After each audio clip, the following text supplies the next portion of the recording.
Emma sat across from Michael. Her eyes sparkled with happiness. She smiled, eager to talk about their future plans. Their wedding was only a few weeks away.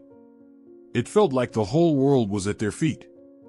The soft candlelight danced in the crystal glasses, and the gentle music lulled them into a sense of peace and serenity in the elegant restaurant hall. "What do you think, love? Which roses would look better in the banquet hall?" Emma asked brightly. "Pink for tenderness or white for elegance? I just want everything to be perfect." Michael looked unusually pale and tense.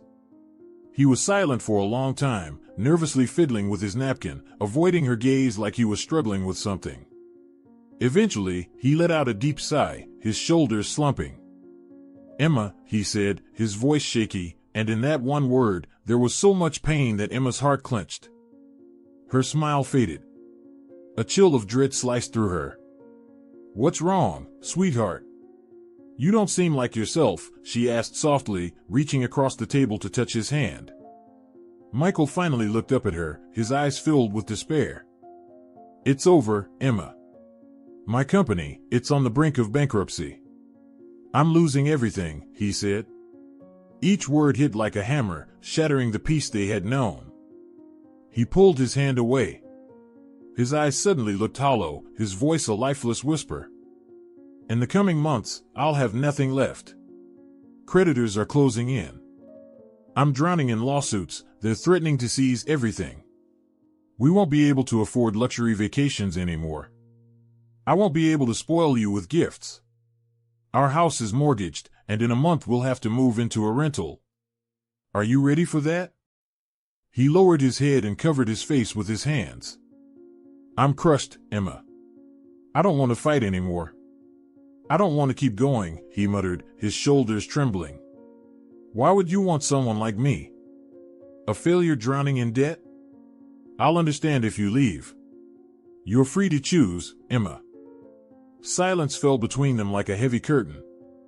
Emma didn't respond. She sat frozen, her face pale with shock. Michael's words echoed in her head like a bell tolling the end of something.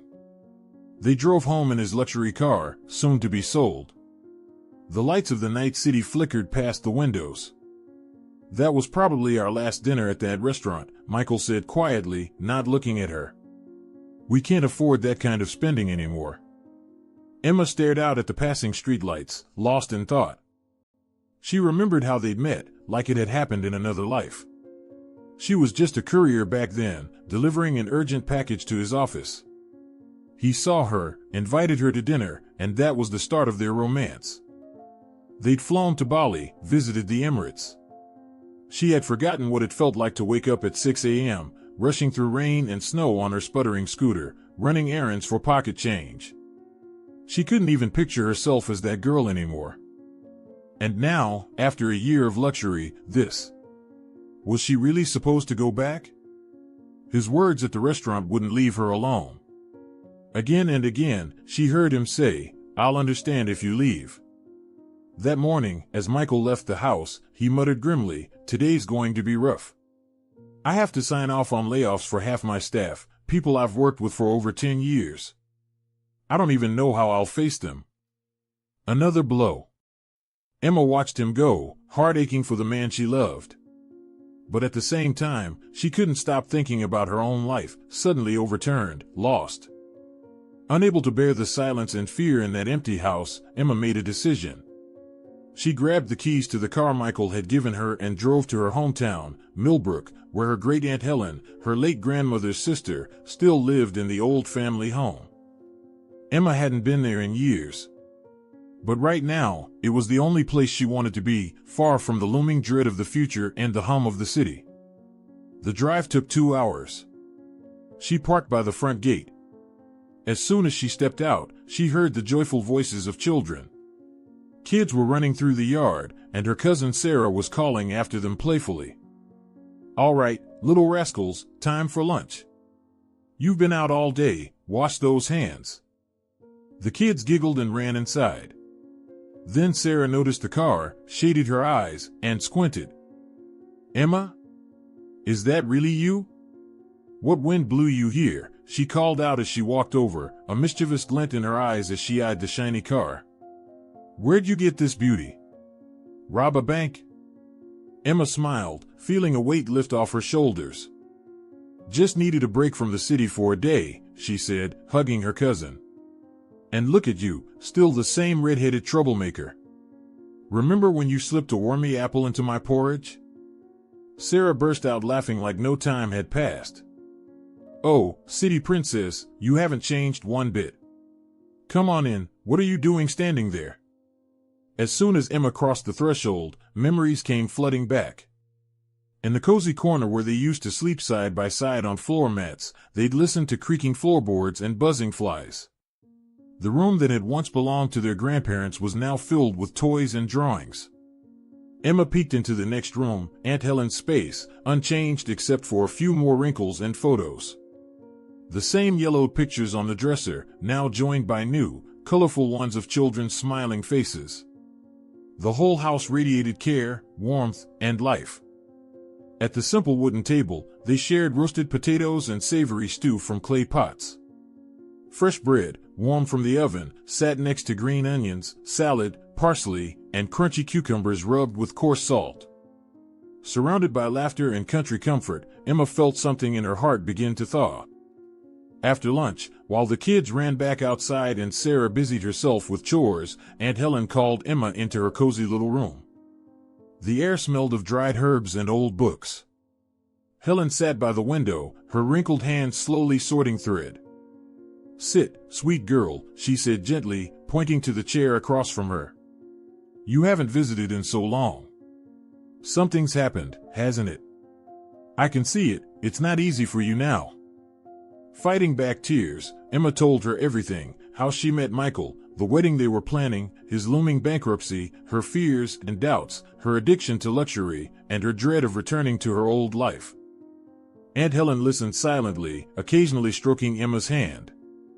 "You know, Emma," the old woman began, her voice soft but every word striking deep into the heart, "there was a time when your grandmother, my late sister, got married.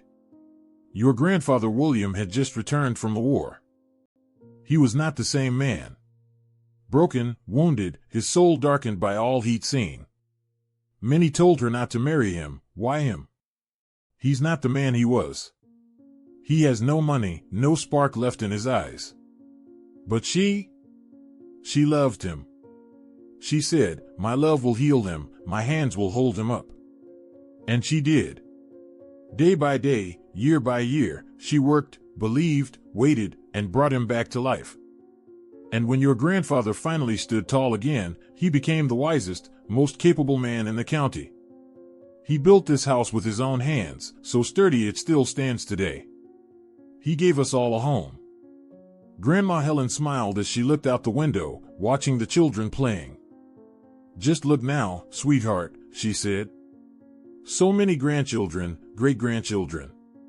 All of it, the fruit of that love, that loyalty, that courage to face hardship.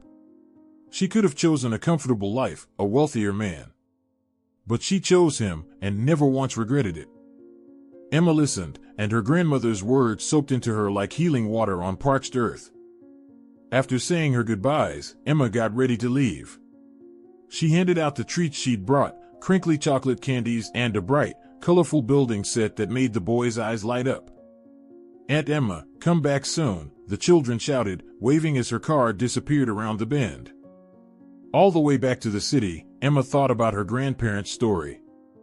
That evening, she pulled up to the mansion with the iron gates. Her trip to Millbrook, her grandmother's words, the children's laughter, it all swirled inside her, drawing her toward a single decision. She walked into the silent, luxurious foyer. The stillness only made the tension heavier. Michael was already home, sitting in the living room with his back to the door. His slouched silhouette was outlined against the window. "Michael," Emma said quietly. He turned around sharply. His face was pale, his eyes red, and he looked like he'd spent the day in hell. "You came back," he rasped. There was so much pain in his voice, it made Emma flinch. "I didn't expect you to. I thought you'd use your freedom. Today was brutal. I had to fire half my staff. Some of them have been with me for over 10 years. They looked at me like I was a traitor. My partners called, threatening me. The creditors, they're closing in, Emma. And tomorrow will be even worse. Everything's collapsing. I don't know how to go on. I have no strength left. He lowered his head, sighing deeply as though the weight of the world was crushing him. We'll have to sell your car. And everything else, he added in a near whisper. We'll be left with nothing. Nothing. Do you really want someone so pathetic? Emma stepped forward. Her heart, now filled with her grandmother's wisdom, knew no fear. She knelt before his chair and took his cold hands in hers. Michael, she said firmly, with a tenderness that made him look up in surprise, I don't need all that money. I don't need this luxury if I don't have you. Do you hear me? I don't. I know that now. All I need is your love.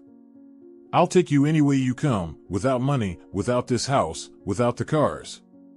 I'm ready to go back to the life I had before. I can get up at 6, work hard, I've done it before. You know I'm not afraid of hard work. She squeezed his hands. We'll get through this together, Michael. I'm not going anywhere.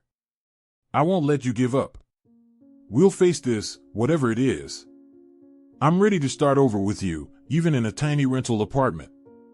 As long as it's with you, we'll rebuild everything. Her eyes were filled with steady love and unshakable resolve. Just tell me you're with me. Tell me you love me. Michael looked at her, and his eyes slowly filled with something new, not despair, but wonder. And then, pure joy.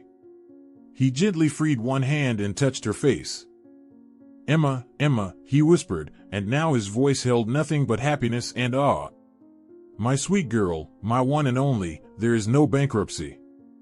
No debt. Forgive me, Emma. I was scared. I so desperately wanted to believe you weren't with me for the money. You can't imagine how many women, including my ex-wife, failed that test. He took a deep breath, his gaze suddenly vulnerable. Marriage, it's a big leap for me, Emma. I love you so much. I couldn't bear it if you ever betrayed me over money. That fear was eating me alive. He lifted her in his arms and held her tight. We've passed the test, Emma. You proved it, you're the one. Now I know our love can survive anything. He kissed her gently. So, will you marry me now, my love? My most loyal, beloved one. The wedding is on, and it'll be the most magnificent one ever, because I'm marrying the most beautiful soul in the world.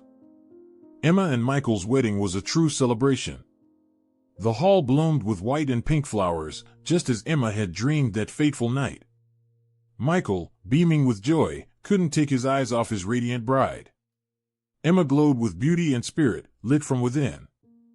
Among the guests, business partners and important acquaintances were Emma's family, sitting proudly. Later, wrapped in his arms in their bedroom, Michael asked with a smile. So, where do you want to go on our honeymoon, my dear wife? Anywhere in the world, you name it. Emma laughed. I know the perfect place, she said, snuggling closer. A place where real feelings live, where there's no room for pretense. Michael raised an eyebrow. My hometown, she whispered, gazing into his eyes with warmth. To Grandma Helen, to my sister and her kids. That's where true happiness lives. And that's exactly what they did. The newlyweds spent their honeymoon not in Bali or the Emirates, but in the cozy old house in Millbrook. Michael, surrounded by the simple life, watched the countryside with genuine fascination. He helped Sarah with repairs, hammering and sawing like his father had once taught him. He fixed the sagging fence and patched up the porch roof. He played hide-and-seek with the kids and listened, captivated, to Grandma Helen's stories about life and love. Emma saw him become even more of the strong, kind man she loved, closer to her than ever before. Their days were filled with laughter, deep talks under the stars, and simple joys. Michael remembered that happiness isn't measured in dollars. And Emma knew, without a doubt, that she had made the right choice. A month later, as they packed their bags to return to the city, a road paver pulled up in front of the house. Sarah came out to see them off and squinted at the machine. "Well, thanks a lot, Michael. Looks like they're finally fixing the road. Guess those homemade meatballs were worth it." Michael, tanned and wearing a plain shirt, grinned. Emma hugged her cousin and teased, "We'll find you a husband too, Sarah."